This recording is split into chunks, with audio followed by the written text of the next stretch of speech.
And good Tuesday morning. Welcome to episode 48 of the Inside Drive podcast. Got another exciting local athlete, state champion, in studio with us, as well as her coach, Erin Paley. Also got Mackenzie Hatcher. She's an 11th grader from North Bay Haven, a two-time 1A state champion in weightlifting. We'll dive into some interview questions here in just a moment. But first, got to mention the official juice of the Inside Drive podcast. That is Juice and Sunsets. Most people aren't getting the vitamins and nutrients their bodies truly need from everyday foods alone. Busy schedules, processed meals, and depleted soil make it harder than ever to fuel our bodies properly. When your body is undernourished, it can't perform at its best. Energy drops, immunity weakens, and inflammation creeps in. Fresh, nutrient-dense juices are a simple, powerful way to bridge that gap. They deliver essential vitamins, minerals, and antioxidants in a form your body can easily absorb, helping you feel better, think clearer, and make healthier choices one sip at a time. You can visit Juice and Sunsets on Facebook to learn more, or head over to juiceandsunsets.com to place your order. You can pick up or have it delivered. And then, of course, my buddy Alan Watson over there at Golf Plus. If you're looking to elevate your golf game with custom-fitted clubs and pro-level gear, step into Golf Plus, a golf retail and fitting destination with roots stretching all the way back to its founding in 1988 in Dothan, Alabama. At Golf Plus, the focus is simple. You get fitted right. They use industry-leading technology like the Foresight Game Changer 2 launch monitor in not one but two simulators and advanced shaft matching systems to dial in your perfect club for your swing, whether it's a full new set or just a retrofit of your current clubs. But Golf Plus is more than just clubs. It's also a full-service shop. From expert grip work, loft and lie adjustments, to quality repairs and a curated selection of top brands, you'll find everything you need to play your best. And now, with its renovated shop in Panama City Beach, golfers visiting the Gulf Coast and locals alike can enjoy a premium fitting experience and apparel selection right next to the sandy beaches. Whether you're a beginner or seasoned player, Golf Plus delivers personalized service, cutting-edge technology, and gear you can trust. Book your custom fitting or stop by today, because the right equipment can make all the difference out on the course. Located in the shops at Edgewater next to Firefly. You can give them a call at 850-249-2726, and you can visit them online at golfplusretail.com. And then, of course, American Charlie's, they are our sponsor for our Athlete of the Week, and we have our Athlete of the Week winner in studio with us today. She wins a $50 gift card to the awesome American Charlie's restaurant. It's your favorite American restaurant with all this Team USA stuff going on. They're conveniently located also in the shops of Edgewater, next to Rocket Lanes and Firefly. They have great daily specials, private rooms available for parties, tons of TVs for all your sporting events, military and first responder discounts daily. They serve all your American favorites: fried chicken, pot roast specials, wings, burgers, shrimp, and all those American classic dishes. They're now on DoorDash, just in case you can't make it in. They have daily happy hour from 4 to 6 p.m., as well as their newly introduced Early Eagle menu with $14 entrees that come with two sides. Can't beat that price, can't beat that time. And again, we appreciate them being our American Charlie's Athlete of the Week sponsor. Now we're going to be joined by our guests here. Mackenzie, Erin, how are y'all doing today? I'm doing good. There you go. I appreciate y'all coming in. And obviously, a lot of congratulations are in order for you. Mackenzie, when did you get started in weightlifting? I started the summer before 7th grade, so I was 12 years old. Gotcha. And of course, what got you into weightlifting?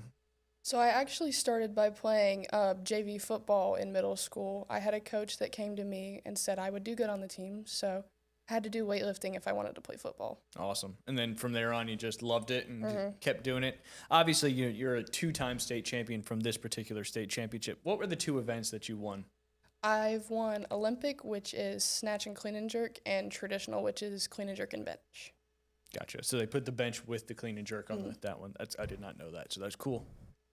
Coach, what got you started in being the girls' weightlifting coach? I was actually an assistant coach to another guy for football, and this was before Hurricane Michael, and I hadn't even coached the female side to it. It was mainly assisting boys team, and after Hurricane Michael, our girls coach left, and they needed a coach, and the kids asked me, and I stepped up, and it's kind of a fun adventure since. So there you go, a journey, some might say. Yes. What's the biggest difference between coaching the boys and coaching the girls? Sometimes it's just a little bit of difference in their tenacities, but realistically, if it's ever by programming, usually girls can do a lot more volume than boys do. And then the other side of it is usually with boys, it's kind of like we can make bigger jumps and attack things a little bit differently versus with the girls, like that 5 pounds extra on another lift means a lot more. in some situations. Gotcha. Very cool. Mackenzie, what was it like when you completed the state championship winning lift? Can you describe that moment? I don't really know how to describe it. I mean, I was kind of out of it at the moment. Kind of locked in? Due to injury. I Oh. was just not having the greatest day. Gotcha.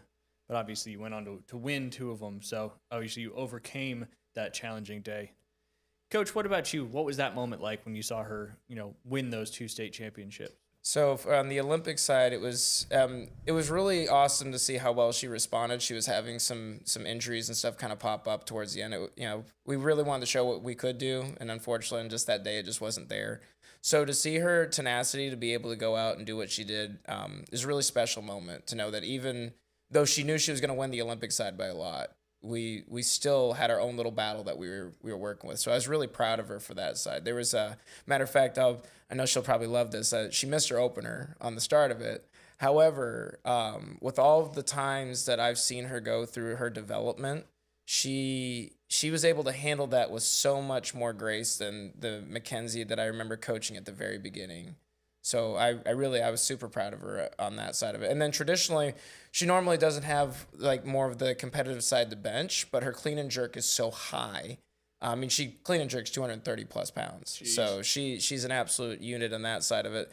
So the bench side, we had one girl that was very close, and she put the girl in a position where that athlete had to bench almost 195 pounds in order to beat her. Wow. So Is it a combination of the 2 weights in that competition? Mm-hmm. So the one you built, I know you said something about she had an 80 pound lead. Yeah, the Olympic side, she had about 85-pound lead on that side, and that wasn't even with her best lifts all time. Like Man. if we were gonna go out swinging what we were really wanting to go swing, this would probably been about 150, 120-pound difference. Jeez. But for the traditional side, she did a fantastic job of actually hit a 5-pound PR on bench as well. But we had to sit and wait and watch the other lady who she was doing a great job. She was having a hard day too as well, but she did a great job and was competing. And after we won, we shook hands as coaches and athletes. And at the end, we're just always congratulating the athlete for doing their job at the end of the day. We're never wishing for somebody to miss a weight, Absolutely. but we're always congratulating at the end. So Well, that's kind of sports in general.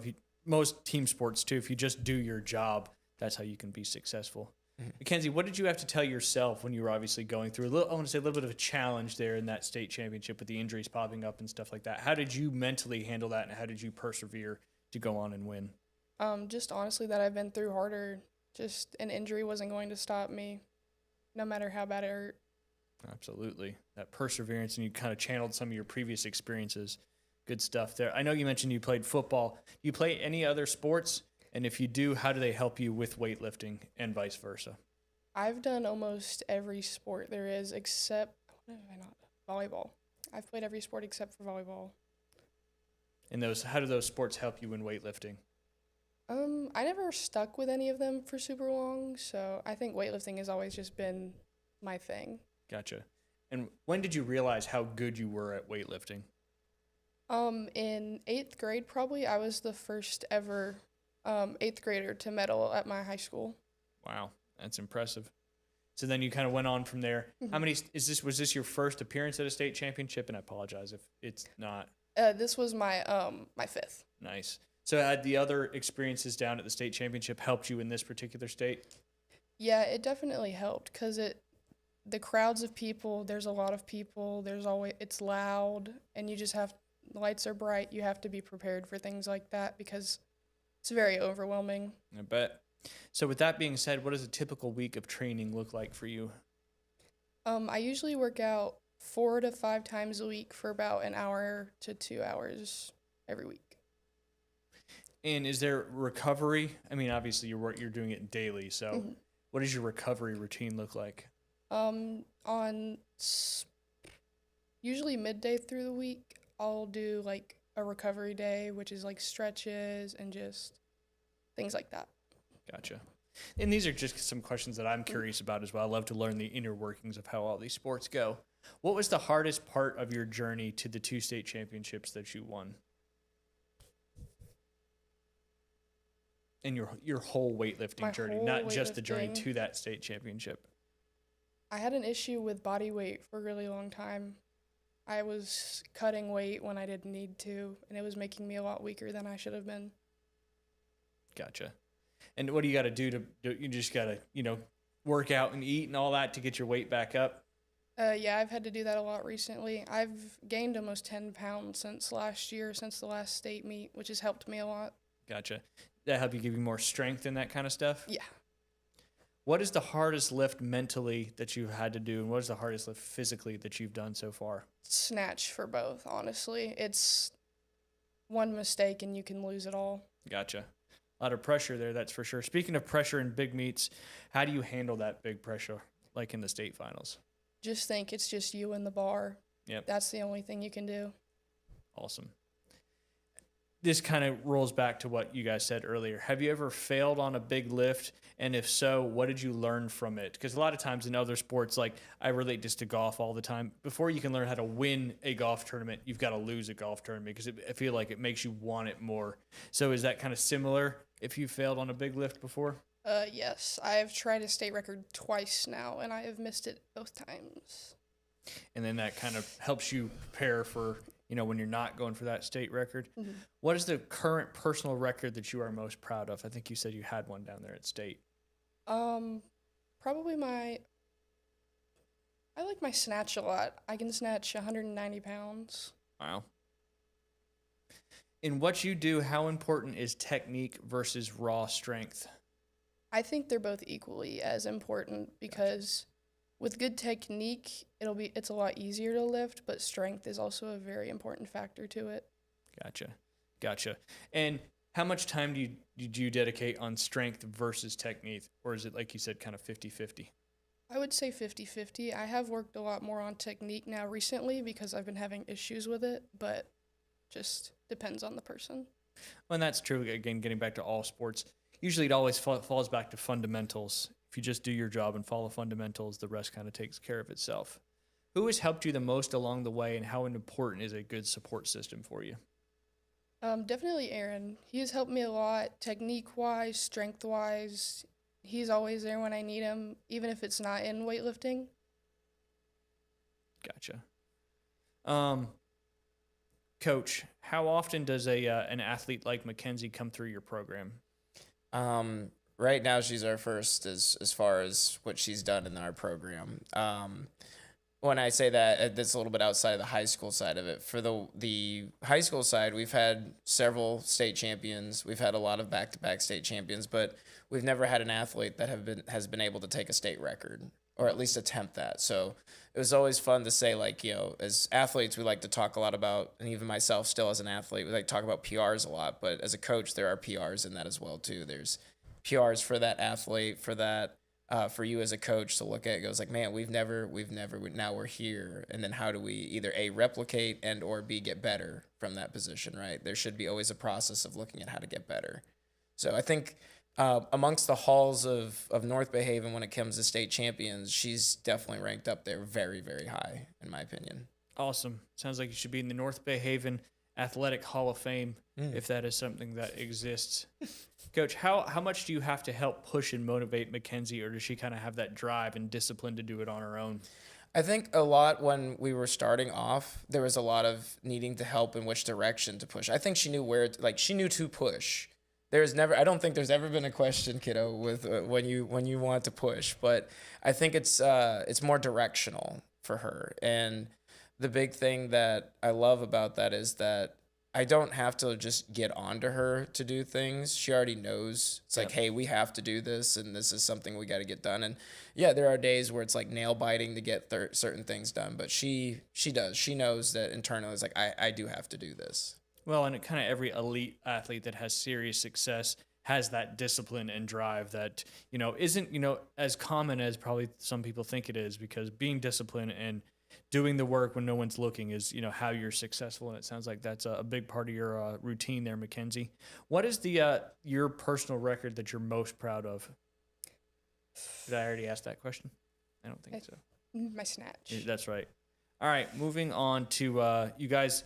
Coach, you're also a Team USA coach, and Mackenzie, you're a Team USA athlete. That sounds like it's taken you guys kind of around the world. Talk about some of those experiences you've had being with Team USA.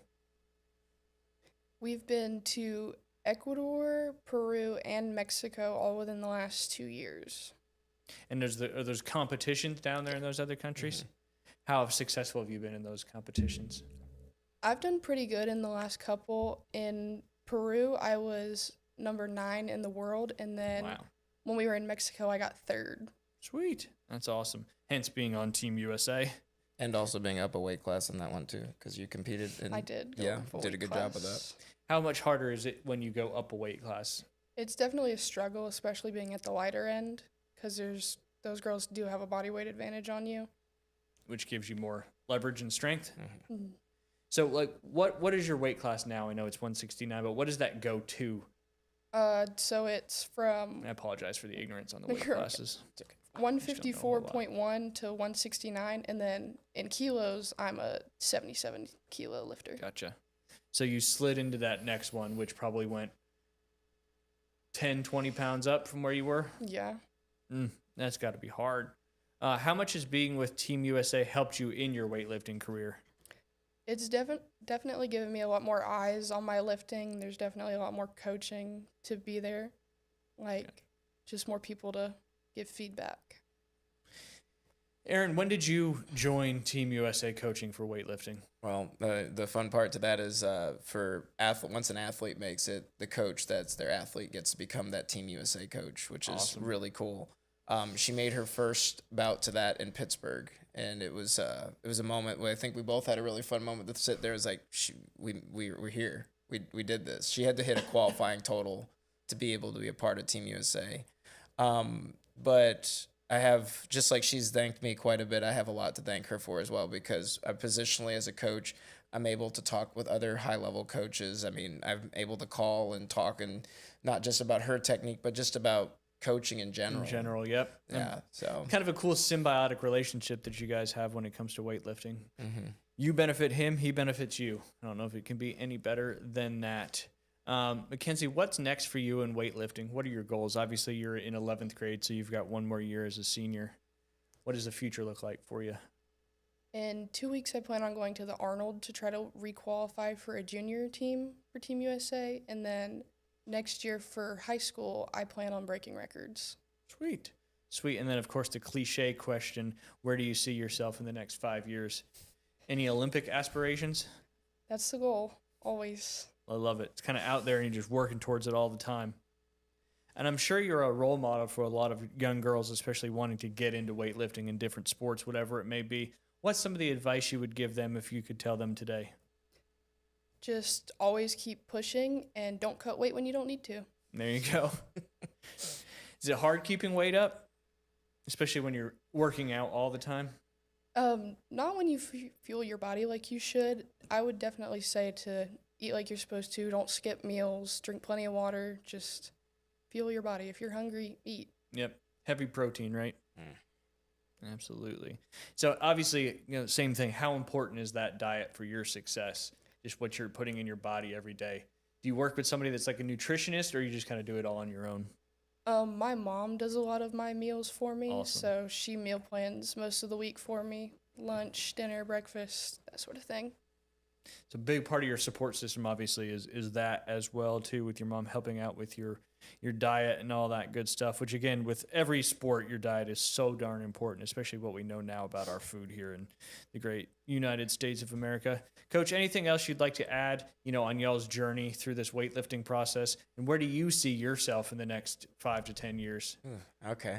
I don't really have too much to add on that. I just know that I'm really proud of her. I'm really proud of, if I haven't said it too as well, I'm proud of every kiddo that's ever come into our program. I don't believe I'm the coach that I am right now without having each influence that I've had from each of the students. But in 5+ years, who knows? I mean, it would be cool to say that 2028 Olympics is right here in the States. Sounds. I will say I am going to be taking a ride to that 2028, no matter what, one way or the other. I'm definitely going. But Absolutely. Yeah. Absolutely. That should be certainly a lot of fun. Speaking of the Olympics, did you guys watch a bunch of the Winter Olympics? It was always on early, unless you wanted to catch it in Watch the tad. curling was great. It is fun. Certainly, every 4 years we seem to bring curling back into the forefront of what we do here for the Olympics. But I want to talk about USA Hockey just for a couple minutes. And we led up to the Olympics with one of my good friends who is the lead ice technician for the Washington Capitals. And he said very importantly that Hellebuyck was going to be the guy going forward. And he certainly, in my opinion anyway, kept that team where they needed to be. And without Hellebuyck's great performance in that gold medal game, I don't think Jack Hughes would have had the opportunity to score that overtime goal and win the gold medal for the United States of America. Did you see he got his tooth knocked out right before he scored that goal too? A couple periods earlier. That's the difference between hockey players and other sports. I mean, obviously you were fighting through some injuries too in your state championship. So apparently sacrifice is also part of what you got to do. But to get your tooth knocked out, see it on the ice, go back to the bench, get back in there, and score a goal a little bit later on in the game to win the gold medal for the United States of America for the first time in 46 years. Obviously, 46 years ago was the Miracle on Ice team, back when they defeated the USSR team when nobody gave them a shot, and they ended up beating them in the semifinal and then went on to beat Sweden in the gold medal game. A lot of people don't realize that game against the USSR was not the gold medal game. Still a Miracle on Ice as well. Another thing I thought was really, really cool is that, I don't know if you guys knew that Johnny Gaudreau had passed away, him and his brother, in a car accident couple years ago in the off season, and they brought his number 13 jersey out there on the ice, and then ended up getting his children out there on the ice with them too, just to really call inner story there of everything going on. Obviously, the women won the gold medal too as well, a little more handedly. I believe that one was 3-1. It's the first time ever that both teams, men's and women's, had won the gold medal in the same Olympics. And the women's Olympic game was the most ever watched hockey game for women on record. And this was obviously following the return of the 2020 Olympics. They were all NHL players back on the United States roster. Same with Canada, I believe. Same with Sweden and some of those other European teams as well. So obviously it used to be primarily an amateur sport, but amateurs in the Olympics. So now with the professionals, I don't know if USA, Canada, and hockey can top any. I think more people were probably interested in that than the Super Bowl. That's probably not true, but it was nice to see the USA pride and all that stuff again, and good for both men's and women's Olympics teams for kind of bringing that back. Pretty cool stuff there from the hockey team. Obviously, we had a bunch of other gold medal winners as well. The United States finished second in the gold medal and total medal count behind Norway. Not uncharacteristic to see Norway lead in the Winter Olympics, as they are primarily a big-time winter sport country. The Dutch also had 10 gold medals. A lot of those were probably in speed skating. The whole host country, Italy, had 10 gold medals as well, 30 total. The United States had 33 total medals. 41 was Norway's total medals. It kind of coincides perfectly with the gold medal stuff as well. But Olympics were certainly a cool thing. I know couple years from now, we got the Summer Olympics coming up, 2028, which we just mentioned, and there'll be some new sports in those 2028 Olympics, like I know girls flag football will be a part of that. Any interest to play girls flag football? No. I'm not much of a runner nowadays. Yeah. Don't have to do too much running for weightlifting? Not too much. No, just running back and forth between the platforms, that's about it. I'll ask you one more question, Mackenzie. Somebody who's kind of ignorant to the sport like me, what are some of the things that people may not realize about what happens and what goes on with weightlifting? Oh. No, that's kind of a tough question. I can think of a few. Go ahead, Coach. So first off, I think a lot of times when people are watching the sport, they just see just somebody putting weight on the platform and lifting it. An old coach once told me that the battle is actually not happening out front; it's happening in the back room. Yep. Right? That everything, like as you're warming up, and you sit there, and how meaningful that statement really is. Because I know plenty of times looking at state and watching people's competitions and trying to figure out where we're going to open at. There's actually a battle going on even before they set foot on the platform. The other thing, which this might be not big known, but when you are at a competition, the best thing you can do is sit down and not walk across someone's vision. I know that sounds like more of a complaint, but but there are times where I've watched lifters, just about to lift, and all of a sudden someone goes, "Oh, I've got to get up and I got to start walking." I'm like give 5 more seconds. 5 more seconds, it would have been fine. So like things to know of, that and why people miss lifts. Yeah. Right. We have what's called the press out rule that seems to be used a lot. Usually when people press out, it means they punch and then their elbows bend again and then they settle back down. So that would be a no lift. So that sometimes gets people confused, going like they see a lift go overhead and they go, why is that? Why is that not a good lift? And then So you have to lock your arms and keep them locked for how long? until the judge tells you to come Gotcha. down. So with the jerk, the feet are normally split for most athletes. They have to recover their feet back together. For the snatch, all they have to do is just stand up completely and wait. And as soon Gotcha. as the judge says down, it's a good lift. If it wasn't pressed out. Gotcha. So if I'm like this, that's not a good lift. It is not a good lift. A lot of athletes, which during local meets this happens a lot, which is really funny. They'll hold weight like that, and they'll get a judge that doesn't know that, and it's like, no, that's still a no lift. You actually have to lock the elbows completely out. Even if you're double jointed, the elbows will lock out. They'll just lock out in a different position. Yeah. Gotcha. Gotcha. And how important is footwork when it's you're doing this process? Because I know like quarterbacking, my son plays quarterback. Footwork is huge. Golf footwork is huge. People may not realize that. Pretty much every sport, footwork is huge. How important? And did it take you a while to figure out the correct footwork for doing this? It definitely did. Footwork is a big deal just for balance, because it's not just your body, it's you and hundreds of more pounds. Additional weight, yeah. Good stuff. So footwork did take you a little while to figure out. It did. Gotcha. Everett, we'll take a quick break. Before we take a quick break, I'm going to read my Panhandle Credit Union commercial. We appreciate Panhandle Credit Union being a sponsor here of the Inside Drive. At Panhandle Credit Union, quality relationships is what they are all about. Whether it is donating to a community event, sponsoring your child's sports team, they are here in our community to help us out. Check out their great banking products, loans, savings, and checking accounts, as well as mortgages. Whatever your financial needs are, Panhandle Credit Union can handle it. Visit any branch location or head to panhandlecu.org. You're listening to episode 48 of the Inside Drive. We'll be right back with Mackenzie and Coach Aaron.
And welcome back to episode 48 of the Inside Drive podcast. Hanging out in studio with Coach Aaron Paley and then, of course, two-time state champion Mackenzie.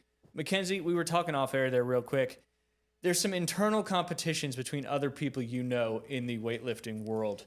Talk about some of those relationships and how they may push you and then how you may cheer for other people in your same sport.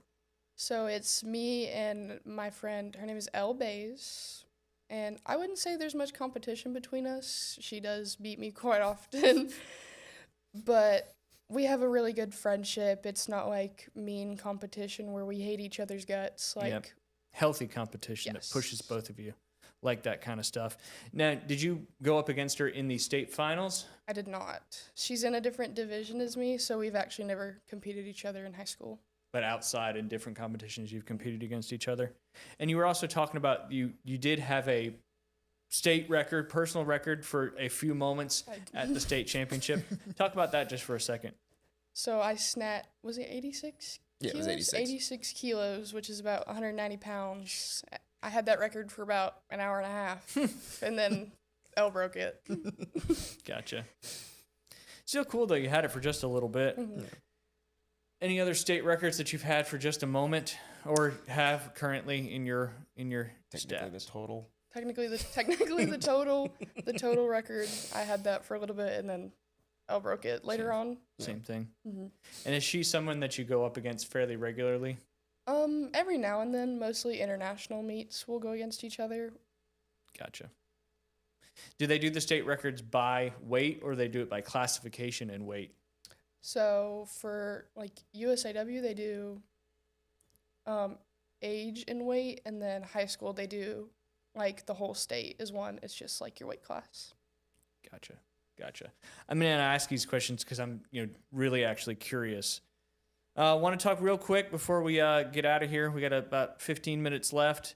I want to talk about the updated top 25 men's college basketball rankings as well as the men's baseball rankings, because my Coastal Carolina Chanticleer is my alma mater. That's kind of what I got to hang my hat on nowadays with college sports is Coastal Carolina baseball. Right now in basketball, some very familiar faces up at the top. Duke at 1, Arizona 2, Michigan, who's been the powerhouse most of the year, now down to 3. Iowa State jumped up from, I believe, 6, maybe 8 last week, all the way up to 4. They're now ahead of Houston at 5, UConn at 6, Florida, that sneaky team that finds a way to always, compete for national championships, at number 7, Purdue at 8, Gonzaga 9, and then the Illini at number 10. We've got futures on the Illini to win the national championship. I'm kind of a closet Illinois fan right now because of that particular bet.